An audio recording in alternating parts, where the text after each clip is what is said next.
You're standing in a private hangar. Before you, a $65 million Gulfstream G650 jet hums like a beast ready to fly. A man steps out, polished shoes, diamond-studded watch, eyes hidden behind luxury shades. You know the name Cristiano Ronaldo, but what you don't know is the empire behind that name, the 5 Ballon d'Ors. They were just a starting point. The real story is the one no one tells, the one built not just on goals, but on grit, branding, and billion-dollar vision. Ronaldo isn't just a footballer, he's a brand, a businessman, a father. But how did he get here? From the crumbling back streets of Madeira to mansions in Madrid, private islands, and a global empire worth over $500 million.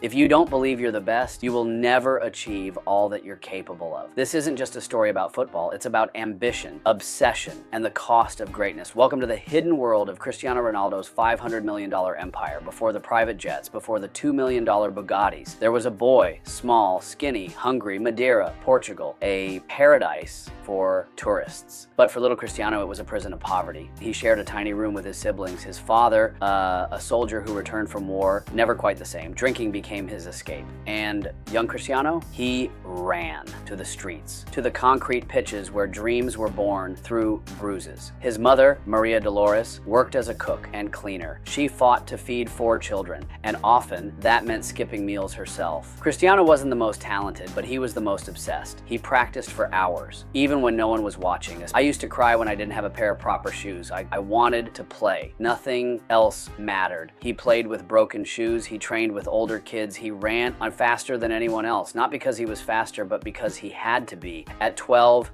he left his family behind and moved to Lisbon alone to chase a dream no one else could see. Imagine that. A boy, a suitcase, a silent promise to himself. I will make it or I will die trying. And that was only the beginning. In Lisbon, the boy from Madeira faced mockery. His accent, his clothes, his rawness. Kids laughed, coaches doubted, but Ronaldo trained harder, longer, more obsessed than anyone else. Then came the moment. A friendly match, Sporting CP versus Manchester United. On the sidelines, Sir Alex Ferguson, watching, calculating. Ronaldo stepped onto the pitch like it was war, dribbled past defenders like they were cones, created chaos with every touch. By the end of 90 minutes, the United players begged their manager, "You have to sign him." Ferguson didn't wait. He saw not just talent, he saw destiny. At just 18, Ronaldo joined Manchester United, left Portugal as a boy, arrived in England as a storm. But that spark, it was just the fire starter. The real battle was just beginning. Premier League isn't kind to dreamers.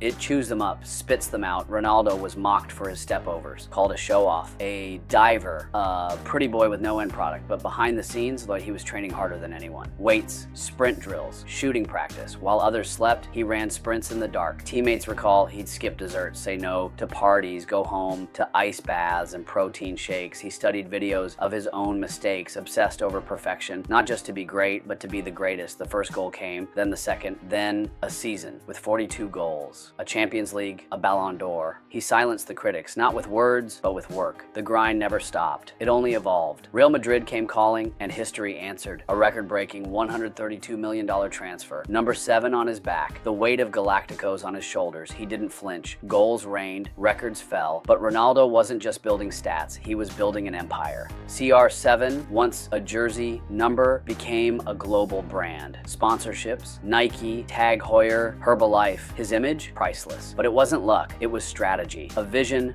bigger than football. Today, Ronaldo's life is a symphony of wealth. A $9 million villa in Marbella. A $12 million penthouse in Trump Tower. Supercars worth over $30 million.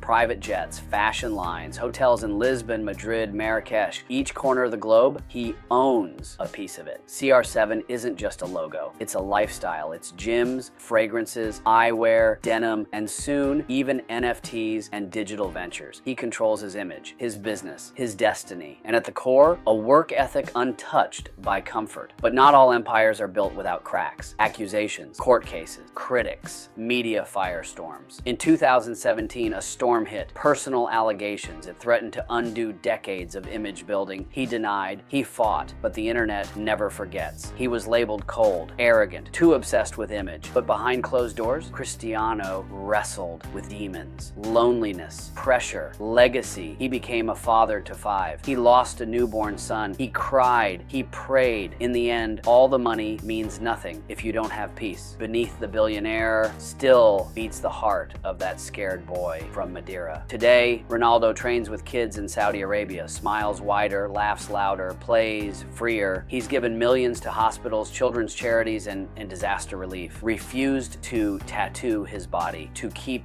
donating blood. For all the gold, he values giving the most. When he retires, he won't just be remembered for goals. He'll be remembered for greatness earned, not gifted. For waking up at 5 a.m., for saying no to comfort, for always choosing more. So what's the real secret of Ronaldo's empire? It's not the cars, not the jets, not the shoes. It's the mindset. Unshakable, unstoppable, unmatched. And if you've made it this far, maybe there's a Ronaldo inside you too. This is the story of a boy who became a billionaire, not by chasing money, but by chasing mastery. What are you chasing?